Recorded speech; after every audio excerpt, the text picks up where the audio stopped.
Goodness, the weather turned out especially nice for this great occasion. My name is John Tate. I'm looking forward to sharing some exciting news with you. The Robbins are excited. We are just ecstatic about the positive things that are turning up for this company and this community. A special good morning, Mr. Robbins, Mrs. Robbins, the Robbins family, distinguished guests, mayors, members of the CETA board, and recognizing one of those distinguished guests, we'd like to welcome Mayor David Bragg.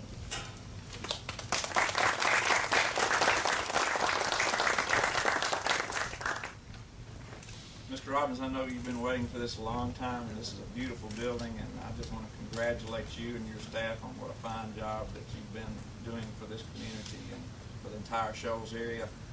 Muscle Shoals is very proud to have S Robbins Corporation as part of its family here and employ a number of people here. And on behalf of the city, and I know the other mayors, we appreciate all that you do for being part of this corporate community. I believe this building will be just a fantastic addition to the city, and hopefully next year you'll be able to see a nice improvement here on Avalon that will make it look even nicer. But congratulations to you and all your staff.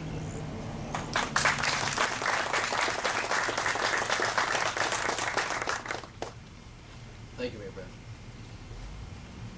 It's really been exciting putting this program together. I'm one of the newest employees to S Robbins Corporation. Although I've known the family and the company for years, it's a great reflection to come to a company that's going up instead of staying flat. And as a brief reflection of Mr. Robbins and some of his success, we want to share with you a few things, tell you a little bit about what we know of him, and then we'll give him, of course, an opportunity to tell you about the years of history that he's had making this organization a success. 44 years ago, a young man with a lot of creativity, only a little bit of money, and a lot of prayers from some of the people that loved him, began a quest to become a major player in the plastics industry. This man's vision, determination, and creativity grew to become a major employer in North Alabama, as well as one of the most respected plastics manufacturers in the United States. In fact, creative vision and extraordinary innovation has allowed S Robbins to become the world's largest manufacturer of chair mats. And we have a few of those displayed here today we want to show you afterwards. And yet even still, during this troubled economy, he believes he's moving forward. During this troubled time, Ed Robbins continues to have faith in his employees and in his own creativity by investing more money in this company and his community and in this community. And we were talking last night as we were exploring what we're going to share today with each of you. And we really started thinking about the success of this individual and the success of the employees that got this company to where it is. And we could not think of another major employer in this Shoals area, and I mean major employer, that still remains as the first generation active leader. In other words, you've got other employers in this community that have passed their company down to someone else, bought and sold out, or maybe to a child or a sibling, but not E.S. Robbins. E.S. Robbins Corporation remains to be the single leader. Ed Robbins continues to be a single active participant in this organization and continues to provide many employees with a lot of jobs, which stimulates this economy.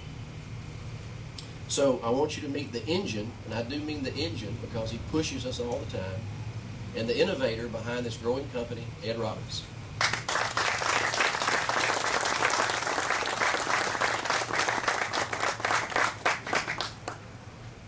Thank you, John, for that introduction.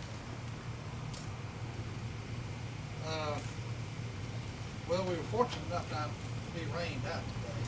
Sunshine out, so that's a good indicator. Yes, we are proud to be able to come to this point in our history of the company, 44 years later, doing a major expansion in an economy that is uncertain. We're glad to be I guess you would call a little bit of a shining star in the marketplace that we're in. I call it the plastic industry and the markets that we sell into. I'll tell you a little bit about how this thing was started out here. It was really started in a way that most companies shouldn't start. I started this company with no real marketing plan, no business plan, no money, and my accountant telling me one day, Mr. Robbins, you're not worth very much. That's how I started. So don't tell me that you can't be successful in business. You don't have to have a business degree. You don't have to have,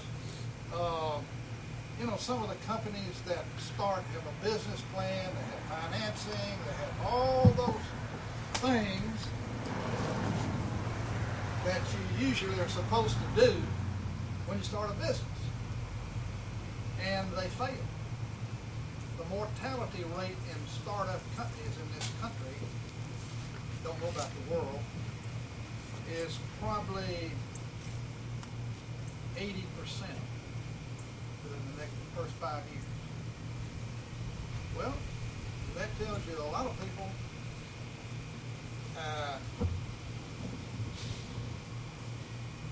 don't want to go down that path. You know, really how I got started, like I said, no business plan. I'm an inventor. I've got 150 patents.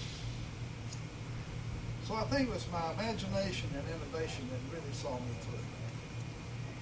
I know the first time I went up to buy some machinery to make a product I couldn't afford to make, couldn't afford the machinery, so I had to find out some product that took less of an investment. So I looked around, and it came to my attention the poultry industry. The poultry industry was having problems with their watering systems in their poultry houses. These were primarily the chickens that were in those cages, not necessarily the broilers, but they were having problems with these metal troughs that ran down the side of those chicken cages where they laid eggs. So when the water came down through there, the rust, the ammonia in those houses would eat those metal troughs out in short order. So it came to my attention, I started thinking, I said, well, how come you can't have a continuous strip that you can go down all through the chicken house that doesn't have any seams or connections and wouldn't rust? So that was the first product I invented. And that's what started this company. You might say that I got the golden egg out of a hen house. But anyway, those farmers couldn't afford, they could not afford to any credit because their credit just wasn't any good. So they sent their checks with the order. What did that mean to this company? It meant the cash flow that started this company came from the poultry industry by a patent that we developed back in '68, I think. So that's where it all started. And I think that sometimes the Lord helps you. Helps you. Sometimes the Lord looks down on you and says, well, I'm going to bless you, but you're going to have some scars along the way. So anyway, that's where it all started. And from then on, we got into the carpet protection product. That's really what I wanted to do in the first place. So we finally got enough money to buy some equipment. I'll tell you another story that wouldn't happen today. We ordered some equipment for this first product we made besides a poultry trough, and that was this carpet protector that goes over carpet. Y'all may be familiar with that. And I didn't have the money to buy the machinery. So I sent a purchase order to this guy in Wisconsin that made the machinery. And the purchase order wasn't worth the paper it was written. That had the money. Believe it or not, machinery shows up on the loading dock. Here it comes. I was shocked that they ever sent it. So I got it in there and put it in, called this fellow up there. His name was Johnson, Chippewa Falls, Wisconsin. He was one of those guys that came in here after World War II and started his business in the machine shop. It was making tools, and then he started making plastic equipment, dyes, and so forth. I called Mr. Johnson and I said, I can't afford to pay for this equipment. He said, son, you got a great idea. He said, send them money when you can. That's what started this business. Send me the money when you can. How many companies would do that today? They don't exist anymore. So that's where it started. 44 years later, I still own this company, and we are operating in diverse industries like office products, commercial doors, horse fencing, housewares. We're committed to innovation in products and manufacturing process. This innovation will drive our dynamic growth, which is especially rewarding to me in this down economy. While many plastic companies have gone out of business, gone overseas, or been bought out, we're still here, going strong. I think I'm proud to say that innovation, talented employees that we have here, are now the largest chairman manufacturer in the world, and a significant provider of patented products such as commercial door systems, horse freedom fencing, and scores of other consumer plastic products. That's where we are today. And our opportunities overseas, markets over there in Europe. We just put in a warehouse in Strasbourg, France. And there are other opportunities overseas for our products. So many companies go overseas to make their products. We're over there right now selling products. So, no doubt, this company is going to go through some changes before it gets back on track. And that's what we got to do. This country's got to figure out. They got to figure out who they really are and who they want to be. And that's what they're going through right now. They're trying to figure that out. I said this, and I think everybody knows that this country has its corruption, politics beyond reality. And I've said this once before. I've said it several times. I said we need a 22 amendment. Now, what is a 22 amendment? A 22 amendment means that the government can't spend over 20% of the gross national product. That's a law. They can't have over 2 terms in Congress. That's a law. How do you think that would affect your lives?